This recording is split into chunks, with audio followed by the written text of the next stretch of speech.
Good morning, all of you. Hope you are all doing well. So, we are going to discuss abdominal part of autonomic nervous system today. So, as I hope you are well versed with the definition of autonomic nervous system from the knowledge of physiology. So, which is nothing but it's a visceral motor system maintains homeostasis of the body by coordinating the physiological state of multiple organ systems. So we'll see the anatomy part of it. We know like autonomic nervous system controls almost all systems of the body like cardiovascular, respiratory, GIT, urogenital and integumentary system.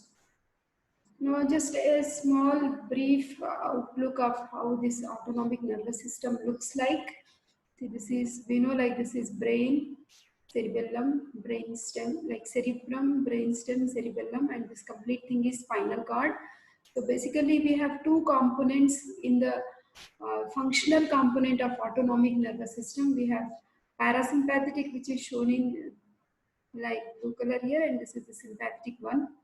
So on either side of the spinal cord, when we do dissection in the cadavers, we generally look like on the vertebral column, on either side of the bodies of the vertebral column, throughout the length of the vertebral column, we will see the sympathetic chain. So that is the sympathetic component of the autonomic nervous system. So we have two components of autonomic nervous system. One is the sympathetic and the other is parasympathetic. Sympathetic component is called as thoracolumbar outflow because the preganglionic fibers are coming from the thoracic and lumbar part. So this is the sympathetic chain. After the sympathetic chain, whatever nerves are coming out, these are called as the postganglionic fibers. But still these postganglionic fibers, they again relay in certain ganglions which are very closely situated to the visceral organs. Like we have celiac ganglion for the stomach. Okay, we have superior and inferior mesenteric ganglion. We have so like ganglions which are closely like associated with the visceral organs like superior mesenteric and inferior mesenteric ganglion. So after these ganglions again whatever fibers which are relayed from there coming out from there, these are again called as the postganglionic fibers. So this particular part of the sympathetic chain which is located on over the bodies of the vertebral column which is forming the sympathetic chain, this forms the sympathetic component of the autonomic nervous system which is I said thoracolumbar outflow. The parasympathetic subdivision comes from craniosacral part of the nervous system. So we have certain cranial nerves involved and the like sacral part of the spinal cord. Okay, so this forms the craniosacral outflow, which is the parasympathetic component of autonomic nervous system. We will like throw more light on this topic as we proceed. So the autonomic nervous system, as just now you have seen, it has two neuron motor system. One is the preganglionic one, which is generally arising either in the brainstem, as you see in the parasympathetic, and it may arise from the spinal cord, which you see in the sympathetic part. So it may start like a preganglionic neuron, which is forming a synapse in the ganglion. After this, whatever nerve is coming, this is the postganglionic neuron, and it is generally innervating some target tissue. The autonomic nervous system has sympathetic nervous system, parasympathetic nervous system, and enteric nervous system. The sympathetic nervous system, which is the thoracolumbar outflow, like the preganglionic sympathetic neurons are in the intermediolateral cell column in the thoracic and upper lumbar part of the spinal cord. The spinal segments are T1 to L2. The preganglionic axons exit the spinal cord in the ventral root in other motor axons. These are the preganglionic. They are coming and forming synapse in the ganglion, and further neuron is postganglionic. It comes and innervates the particular visceral organ like blood vessel. Now coming to the sympathetic chain, now as I was telling you the sympathetic, now if you keenly observe, this is the vertebral column. Okay, if you remove this thoracic part and the abdominal part of the aorta, behind obviously we will have the vertebral body.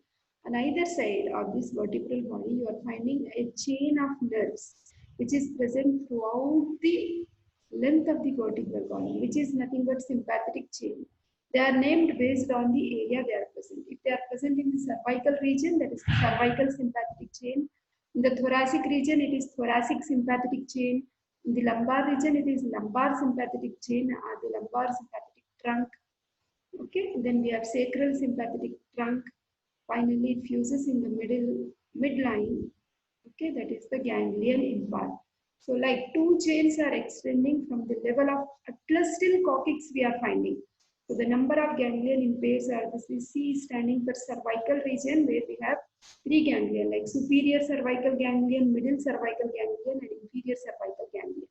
In the thoracic region, see these are the ganglions you are finding here and here, paired ones. We have around 10 to 11, like 10 to 12 thoracic ganglions. Lumbar, usually we have 4 ganglions, 1, 2, 3, 4. Sacral is also 4 in number. Coccygeal is 1 in the midline, that is the ganglion impar. The sympathetic nervous system, the preganglionic sympathetic axons, synapse in the sympathetic chain, like the ganglion, prevertebral ganglion or the paravertebral ganglion. The postganglionic, see this is the ganglion here, okay, and these are the postganglion. The postganglionic sympathetic axons, the blue ones, synapse with the blood vessels, glands and other tissues throughout the body. Okay. Now coming to the parasympathetic component, I told you it is craniosacral outflow. Now, what are the cranial nerves involved? 3rd, 7th, 9th and 10th. Okay, oculomotor, facial, glossopharyngeal and vagus. Okay, that is the cranial component of parasympathetic nervous system, and sacral part is ranging from S2 to S4. So preganglionic parasympathetic neurons are in the brainstem and the sacral part of the spinal cord, for which reason it is called as craniosacral outflow. Again, you can see whether they are arising from the cranial part or the sacral part. They are forming ganglions here, okay, like ciliary ganglion, pterygopalatine ganglion, otic ganglion, and submandibular ganglion. All these ganglions were clearly explained when we were doing head and neck region. So after that, whatever neurons are like nerve, like postganglionic nerve fibers are coming and they are innervating the specific glands. Similarly, we also have the sacral parasympathetic outflow, which is pelvic splanchnic nerves, which is supplying the pelvic visceral organs. So the parasympathetic, preganglionic parasympathetic axons are coming from 3rd, 7th, 9th, 10th, oculomotor, facial, glossopharyngeal and vagus. The sacral spinal nerves, parasympathetic ganglion are near or in the target tissues. Postganglionic axon synapse with the tissues throughout the body. Enteric is nothing but intestines. So this was also discussed when we were doing histology of GIT. So neurons of the enteric nervous system are in the walls of the gastrointestinal system. Enteric neurons are highly interconnected in local circuits. So enteric circuits are controlled by sympathetic and parasympathetic input. So the ones which forms the Meissner's and Auerbach's plexuses, okay, which is contributed by the autonomic part of the nervous system. Now because this topic is exclusively discussing about the abdominal part of the nervous system, let us see the innervation of the wall of the abdominal cavity. We have intercostal nerves numbering T7 to T11 supply the abdominal wall. That's the reason T7 to T11 they are called as thoraco-abdominal nerves. Whereas T3 to T6, if you remember, they are called as exclusive thoracic nerves because they only supply thorax. T1 and T2 they also supply the upper limb. Now, whereas T7 to T11 these are thoraco-abdominal nerves. Now, phrenic nerve, which is formed as a part of the cervical plexus. So, the phrenic nerve, this one is the phrenic nerve here, and this one, the one which is supplying the diaphragm. The phrenic nerve, which contains motor, sensory, and sympathetic fibers, pierce the diaphragm and supply it mostly from the inferior aspect of the diaphragm, as well as giving branches to the peritoneum. Now you can see this is T7, T8, T9, T10, T11 and T12. We can see it is supplying the anterior abdominal wall. So this is the innervation of the wall of the abdominal cavity. Of course, lumbar plexus you have just studied in day before yesterday's class. So the lumbar plexus is the nervous plexus in the lumbar region of the body, which forms the part of the lumbosacral plexus. Okay. So here the branches iliohypogastric and ilioinguinal nerve contributing. Now the lumbar part of the sympathetic trunk is a continuation. See, this is the cervical part, we have thoracic part, we have lumbar part, we have sacral part, we have coccygeal part which is uniting to form ganglion impart. Like that we have. So that means throughout the vertebral column we have the sympathetic chain. Now the sympathetic trunk which is in continuation with the thoracic part, now we are moving to the lumbar part. So the lumbar part, I already told you, it may be 4 in number, or ranges from 3 to 4 lumbar ganglion, which are also called as ganglia lumbales, situated on anterolateral surface of the body of the lumbar vertebra, which is next to medial border of the psoas major muscle. They are associated by means of interganglionic branches that cross the vertebral column posterior to aorta and inferior vena cava.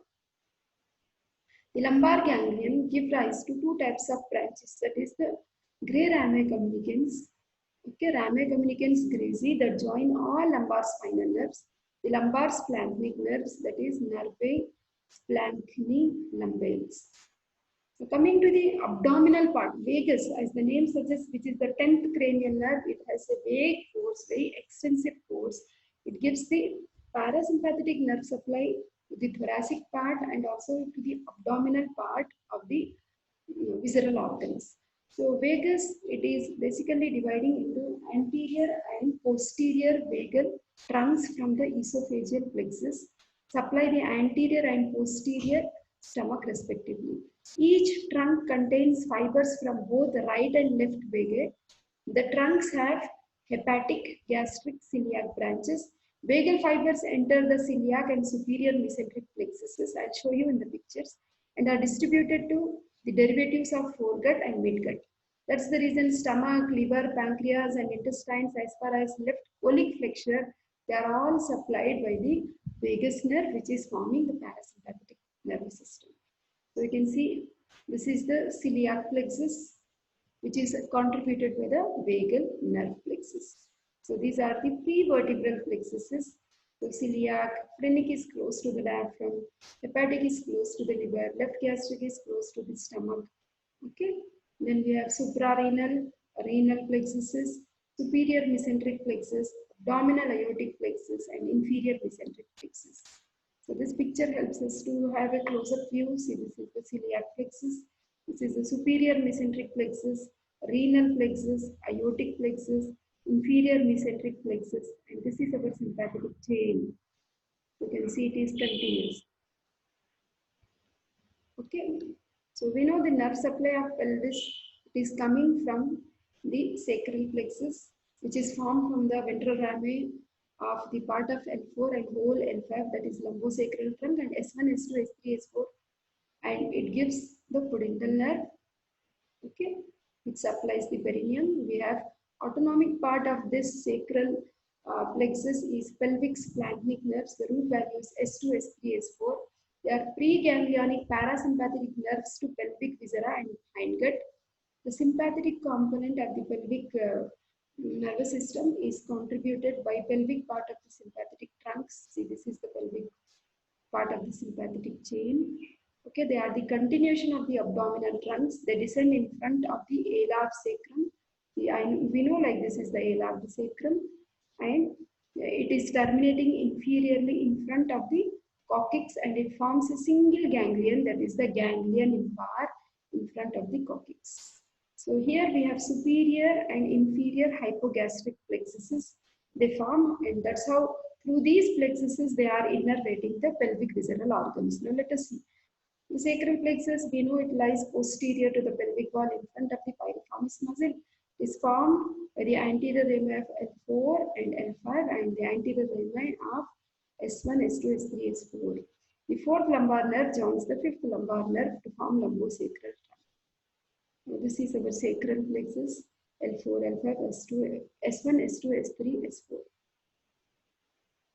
Okay, this has been discussed when we were doing the lower limb. Okay, and each nerve where it is supplying, it's only a review. Then the autonomic nerves, see this is the pelvic part of the sympathetic chain, okay, which are found right in front of the lumbar, like sacrum bone. Okay, so this is, and right in front of the coccyx, this is the ganglion impar. So this is the sacral sympathetic splanchnic nerves of inferior hypogastric plexus. Okay. Now, the prevertebral plexus enters the pelvis by two hypogastric nerves, one on each side that cross the pelvic inlet medially to the internal iliac vessels. The hypogastric nerves are formed by the separation of fibers in the superior hypogastric plexus in the right and left bundles. The superior hypogastric plexus is situated anterior to the L5 vertebra between the promontory of the sacrum and bifurcation of aorta, where arrow has been shown. This is the position of superior hypogastric plexus. So this is superior hypogastric plexus, and this area is inferior hypogastric plexus. The hypogastric nerves are joined by pelvic splanchnic nerves. They are carrying preganglionic parasympathetic fibers from S2 to S4. The pelvic plexuses, inferior hypogastric plexus are formed. The inferior hypogastric plexuses, one on each side, course in an inferior direction around pelvic walls, medially to major vessels and somatic nerves. They give origin to the following subsidiary plexuses which innervate the pelvic viscera: the rectal plexus, uterovaginal plexus, prostatic plexus in males, vesical plexus supplying the urinary bladder, rectal supplying the rectum, uterovaginal supplying the uterus and vagina, prostate supplying the prostate glands in males, vesical is supplying the urinary bladder. So like that we have so many plexuses which are nearby, which are situated to the nearby visceral organs. The pelvis is innervated chiefly by the sacral and the coccygeal spinal nerves and by the pelvic part of the autonomic nervous system. This is the pelvic part of the autonomic nervous system. The sacral plexus, which lies in front of the piriformis muscle, supplies the buttocks and the lower limb as well as structures belonging to pelvis. It is formed by lumbosacral trunk, ventral rami of S1 to S3 and upper division of S4. Of course, these are the branches of sacral plexuses. So the short branches are pudendal nerve, superior gluteal, inferior gluteal, and muscular branches. Coccygeal plexus, S4, S5, and coccygeal 1 supplies the skin over the coccyx. The inferior mesenteric plexus starts out in the abdomen at the point of the origin of the inferior mesenteric artery and pierces along the aorta to the presacral region. As the plexus drops into the pelvis, it usually splits into right and left hypogastric plexuses that lies behind the rectum. So all these are the sympathetic chain and they are all innervated by the pelvic splanchnic nerves. The sacral sympathetic chain is a continuation of the lumbar. This is the lumbar one and this is the sacral one, and finally we have the ganglion impar. The sacral part of the parasympathetic nervous system arises from S2, S3, S4 and supplies pelvic structures as well as left colic flexure, descending colon and sigmoid colon. Thank you for your attention.